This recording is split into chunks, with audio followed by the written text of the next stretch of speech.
On a commencé en fait à la fin de 2021 avec une enquête qu'on a fait sur le terrain, dans les entreprises, pour faire monter les préoccupations des gens et les attentes des gens. Ensuite, toute cette matière elle a été travaillée dans les comités des régions pour élaborer des propositions de revendications. Ensuite, on a trié, on a reçu une centaine de propositions de revendications, donc on a trié toute cette masse pour se faire des priorités, combiner certaines choses, etc. Et puis à ce moment-là, on a échangé les cahiers de revendications avec le patronat et on a pu voir aussi quelles étaient leurs revendications à eux et on a pu se préparer par rapport à leurs propres revendications. Puis la négociation a commencé en mars 2023 et puis elle s'est terminée fin janvier 2024. J'ai beaucoup apprécié qu'on ait pu thématiser la question du temps de travail, puisque dans notre demande, c'était de l'abaisser. Donc, ce n'est pas quelque chose qu'on a obtenu, mais qui a, à mon avis, bien contrebalancé en fait, la demande du patronat, au contraire d'être plus flexible avec l'annualisation du temps de travail.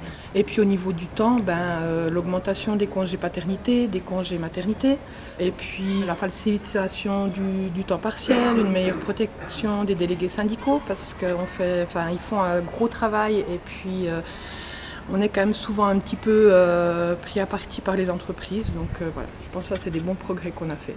On a quand même obtenu un peu quelque chose pour le réembauchement des travailleurs temporaires. On a obtenu quand même une amélioration de la part patronale à la caisse maladie. Et puis on a obtenu une amélioration de la rente pont. Donc de ce point de vue-là, on peut être assez satisfait. Bon, la première satisfaction, c'est évidemment que l'unanimité des salariés ont plébiscité ce résultat final. Parce que pour des négociateurs, quand on a démarré en 2021, c'est le résultat qui compte à la fin. C'est ce que les salariés vont pouvoir obtenir et c'est comment ils le perçoivent eux. Donc ma plus grande satisfaction, c'est vraiment celle-ci. Je trouve que ça s'est bien passé. Par moments, c'était effectivement musclé.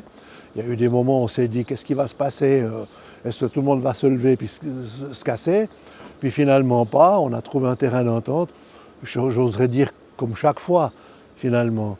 Mais disons il y avait une bonne équipe du côté du NIA, il y avait une bonne équipe du côté de la convention patronale aussi, des patrons. Non, c'était musclé mais correct.